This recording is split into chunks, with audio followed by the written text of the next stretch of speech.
What's up, kind people of the world? I'm Shaggy, the Opinionated Hippie, and this is part 17 of my reviewing and then ranking Phish's live Phish series. I'm going to talk about volume 17, then compare it, rank it to the other 16 that I've already listened to in the quest to find the best live Phish series. There's only 3 more left in like this run of the live Phish series where they were doing them on CDs. I think after this we go digital, right? Or it's not numbered anymore after this. It's like live Phish and the date. So we only got 3 more through 20, and then they kind of do something different after that. I'm pretty sure, right? Because I only have through 20 of this particular run. Anyways, let's talk about Bathtub Gin. Bathtub Gin, nearly 24 minutes of Phish. Absolutely awesome. A show opening song. We get a really good Bathtub Gin. Paige is bringing the energy early, you know, doing the Paige thing, kind of aggressive, but in a Bathtub Gin sort of way. We get into the jam, and the jam is like, it's like, I like to drive. I'm a big fan of driving, you know, did a lot of tours in my day, so you're on the road a lot. But I always imagine listening to this, it's like driving like west on Interstate 70, heading towards like Denver from like maybe all the way through Kansas, through eastern Colorado, and it's all flat. It's flat. You look any direction and your eye can go as far as your eye could see. If the earth was flat, you could see forever, but the earth isn't flat, so eventually you just see nothing. Sorry, you flat earthers. If there are flat earthers on my channel, I'm sorry. But as the jam goes on for a while, and you're like going 80 miles per hour, like you're having a good time. You got good conversation in the car. You're blasting good music. Yeah, it's a straight drive, right? You're not turning much or doing anything. That little jog you take once you hit eastern Colorado, but that's about it. But it's a fun ride. But there's not much, like you're pretty much doing the same thing. And then about, you know, this whole thing's 23 minutes long. So as we get close to maybe 10 minutes, you know, we're into the jam for like 5 or 6 minutes, you start to like escalate. Like we've hit the Rockies. And as we climb into the Rockies, the intensity of the music continues. And like things start to escalate. And like as the elevation goes up, the intensity of the music goes up. But we're still kind of driving in a straight line. Even though 70 does have a couple turns when you get in the Rockies, it's kind of a straight shot into like the Rockies proper. And then about the 12, 13 minute mark, we're done. We've like driven really fast. We've gone straight up this hill. We've hit like our first burst of speed. We're on top of the mountain. We're on top of the mountains. But now things are going to really chill out. Like we're just going to slow down. We're going to enjoy the view. Can't go too hard because the altitude's higher. So we got to like reel things in. And we're going to let things just like percolate. Right? But it's a funk percolation, like elements of little like keyboard funk coming in from Paige, a little Trey's dropping the waka waka waka waka on his guitar, so we're getting a little bit of funk energy, but we're not leaning into the cow funk. It's almost like there's like an urge not to engage in the funk, right? Because that was the 97 thing, where something different. So we have this little brief period where we get this like almost like Run Like Hell type jam, where it just has that, not the part, the dun dun dun, not that part, but the part before that, when it's like, you know, it's all slinky and you're ready for the chords to drop, and it's all like just it's kind of violent, you know, a little, but it's a little funky and just a little tense. It's kind of like that. My nose is running. I'm gonna have to blow it in a second. So you get a little bit of a Run Like Hell jam, and that goes on for a while, and like the intensity is slowly developing over the course of like minutes and minutes. Then we go into like what sounds like it could be like a Joe Walsh early like psyche jam, like pre-Eagles, those early albums from Walsh, some of his more longer tracks. Feels like we're kind of going into like a Joe Walsh, like just straight Joe Walsh rock energy. But then we just lean even more so into like the funk and the weirdness and the waka waka and the cool keyboards. And this just goes on and on and on. And it's just like, yeah, it's just, we're feeling it. Kind of feels a little bit like after a while, there is this sense like, should we segue into the next song, which happens to be Dog Log and would have segued perfectly, or should we end it? And there is a little moment, I think, of hesitation towards the end that, for me, prevents this from being like one of the all-time great jams, only because there is I don't know, I feel like they're treading water a little bit towards the end, and then they realize, no, we're going to wrap it up. And so they go into this almost like Doobie Brothers, early Doobie Brothers type jam, which is fantastic. And then they go back into Bathtub Jam in a really awkward transition, and they wrap it up proper, and the crowd goes crazy. But it's a spectacular 23 minutes, almost 24 minutes of Phish. Yeah, 23:57, as close to 24 almost as we get. Pure, just Phish at their best. It's a bonus track on this CD. This moment, which I think is the best moment on this CD and one of the best moments of the early part of this tour, it's the bonus track. It's the filler at the end of sound three. It's not part of the main show, which this Bathtub Gin is from 7/29/1998. The main show is from 7/15/98, 2 weeks exactly earlier. And even though that is the bonus track and it is the last track, so you work your way, and that is the final dessert at the end, and it's a good dessert. What you get here, I think, is a show that feels like a tour opening show for a lot of reasons. You get a bunch of new songs. These were their first shows in 98. They had done some shows in Europe. These were their first shows in the States in 98. They're dropping a bunch of Story of the Ghost songs. I'm not mistaken, I think there's 4 they dropped that are new. I think this was our first MoMA Dance we heard in the States, our first Brian and Robert, our first Rogue, and I think our first Meet. I think everything else had been played before, I'm pretty sure. And so we get a lot of new songs, as sometimes you get at the beginning of a tour. Plus it has that just kind of laid back vibe. We're like kind of getting, we've flown over from Europe. Maybe we're a little tired. You got to get our feet under us, got to work our way back to getting some momentum, like working together as a team. There is also a really, really strong West Coast vibe. In the second set, they play Tweezer. And almost immediately when they get into Tweezer, the Tweezer jam is kind of gets all soft and almost spacey. And then Mike starts playing what sounds like, well, that could be a little funky little jam there. And then Trey starts up and starts playing California Knows How to Party. Just starts playing that Tupac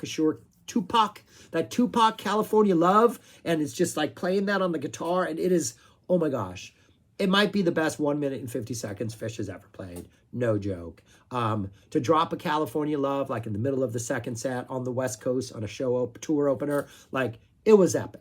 One of the things they should have done way more often. If I'm not mistaken, they only dropped California Love one other time, which failing on their part. But I always thought that, like, hey, what gave this show a West Coast feel, afterwards, because I was at the show. I did about the first 1, 2, 3, 4, 5, about the first 10 to 12 shows of this tour. The Gorge were the next 2 shows, which I think they released. That Ventura show, I think Coral Sky was what the release was called, if I'm not mistaken. That's from this tour. A lot of really good shows early on. But when they dropped California Love, I was like, oh yeah, this is the ultimate like West Coast vibe right here. Yeah, we're in Oregon, but us West Coasters, we got along great. But then listening to it now, when it got released, I was a little bit surprised when it got released because I was at this show. I thought it was a fantastic show, but I thought it was more of a vibe show. West Coast. I'd been on the East Coast doing the Further tour, the other ones. I had abandoned at Indianapolis, moved out drove out to catch these shows. And it just felt West Coast. It felt like chill West Coast. Got to see some friends I hadn't seen in a while. It was an awesome vibe. They dropped California Love. And so I was a little surprised that they released this because I was like, I thought my memories were lifting it up because of where it was and just the thing. And then I got it and I was like, it's still just a really good West Coast kind of chill, kind of laid back vibe. There were some intense moments. Like the Chalk Dust Torture has some pretty good energy in it. That's about it. I mean, as far as like really, really intense moments, the Limb by Limb has a good jam, but I think it's kind of a chill jam. The Simple is just straight soaring joy. The Free kind of is the first time we get some funk, but it's not that really intense pedal to the metal type aggression. I think the most aggression we get in this entire show, other than maybe the Chalk Dust, which is typical, is the Wilson encore, in which Trey just goes heavy metal for a while and just starts shredding. And it's almost like, okay, we did 2 complete sets. I'm ready to let loose. I'm going to get ready for the next show by tearing off this Wilson at the end. So it's a pretty chill show. But I think it's a fantastic show because it's a vibe. And I think Phish's best shows are the ones where there's just a vibe throughout the entire thing. This one just has a vibe throughout the entire thing. So what do we get? We get 3 discs. First disc and 30 minutes onto the second disc is all of set 1. Nice long set 1. It's a weird venue. It's on a racetrack. The stage was like situated weird at like one end of it was just weird place, but vibe was good. Open up with a Wolfman's Brother. Not a super aggressive Wolfman's Brother, but a really nice, well jammed out, almost like a kind of a sunny Scarlet Begonias type jam, where like the energy's good, but it's more feel good than anything else, even though like you're like, yeah, that was a good jam. Just really good energy. We get a Water in the Sky. We get our first ever MoMA dance, which at the time just sounded great because they jam it out in the beginning. There's a lot of room to breathe. It's just a nice, fun, funky song. We get a Gaiute. Not my favorite song. I don't know, no matter where they drop it into set list, I'm always just like, yeah, it doesn't fit there. This one works. I don't know why. This one works. That little burst of aggression in the middle, that part, that's good for this show. That's within the realms of the sort of West Coast vibe. We get a horn, and then out of the horn, we get the Portland Jam, which is, we get the ambient music that we're going to get in the next couple years. They just are like, hey, let's just jam and let's make it ambient. Let's layers and layers of beautiful noise and spacey and floaty and West Coast awesomeness. Probably one of 2 absolute highlights of the show, not the release, because the Bathtub Gin would obviously be the 3rd highlight.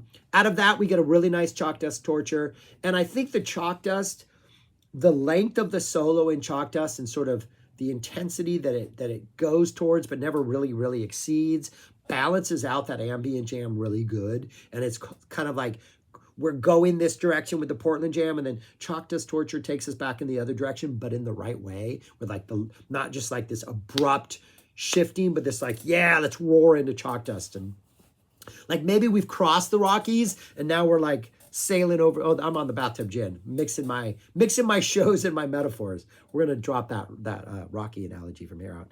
But it's like the perfect dose of energy, the Chalk Dust Torture. We get a Brian and Robert. This one's for you. Oh, that's sweet. Beauty of My Dreams. A Cars, Trucks, Buses, which Paige is really kind of bringing it. A Rogue, that jam at the end of Rogue, just nice and floaty, just such a sweet thing. Birds of a Feather. That ambient energy is there. We get into the Birds of a Feather jam, and there's a moment where it feels like we could devolve, or like space, where maybe we could just like slow down the birds and we could like maybe explore other things. Trey resists that energy and stays kind of focused to a Birds jam, but you can feel that pull to like expand the Birds of a Feather palette and maybe go somewhere else.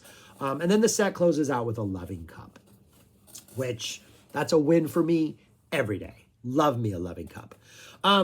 A weird set. I mean, a lot of kind of short songs. The Portland Jam is probably the highlight smack dab in the middle of the set.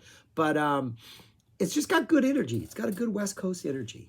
And then the second set takes that West Coast energy and just kind of jams it out in the best way possible. We get a really solid Limb by Limb. And this Limb by Limb, that bird, so the feather sort of energy, that ambient energy that's there, the Limb by Limb kind of goes floaty. You know, it kind of just gets there. We don't go full ambient, but we kind of get that like, we're going to let things kind of breathe a little more and take our time. And fantastic jam. This goes on for what the whole thing is about 15 minutes long. Once they sort of wrap up the jam proper, things get ambient again. We go into a simple. Simple is just straightforward. Sounds fantastic. The solo jam at the end is soaring at times. Paige's piano work is fantastic. Mike and John doing some amazing things for the rhythm section. After the cymbal, Tweezer just kind of shows up, like doesn't tear itself into it. It's just like, I'm here to party. You know, they just start playing that Tweezer riff. Pretty good Tweezer. It goes into California Love almost immediately once we hit that jam. And that's just, I wish they had jammed this for 20 minutes. That would have been the happiest day of my life. It is such a cool jam. West Coast people represent. We know how to party. And then we go back into Tweezer, pretty straightforward Tweezer jam. And then we go into Free. And we're still jamming in tweezer. Like it feels like maybe we're going to head off in a different direction and go fully like type 2 exploration. But then Trey just starts playing that free opening riff. And all of a sudden we're in free. And it's the long free. We're playing that a couple times before we get the vocals, which is awesome. We're really establishing the mood. And then once we get into free, it's like a full-on just straight up funk jam, man. We're just straight up funking it out. It gets really cool. I had notes on here, but I don't know where my notes went on free.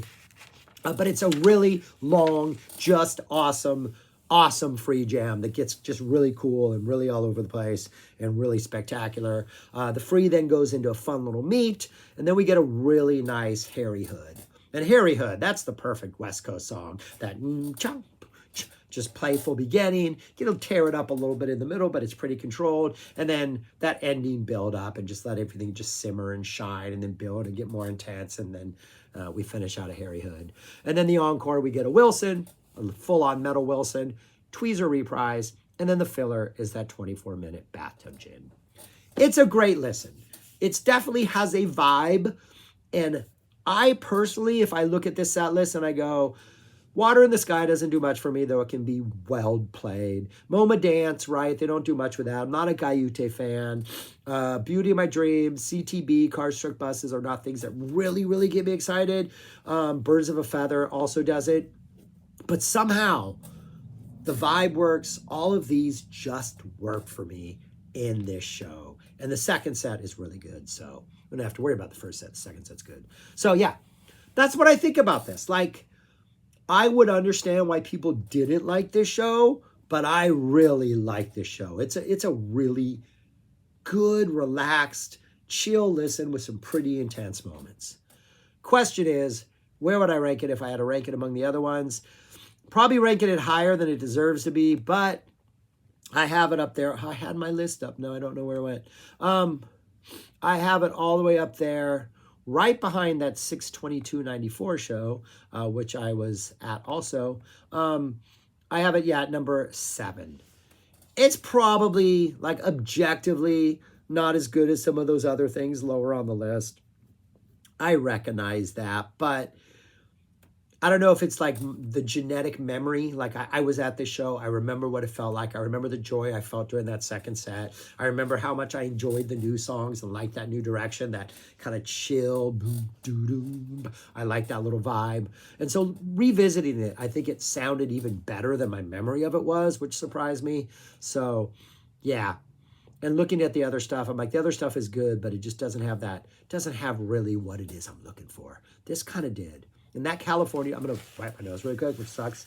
That California Love Jam, that 2 minutes is worth the entire thing for me. It's absolutely fantastic. But anyways, that's all I got.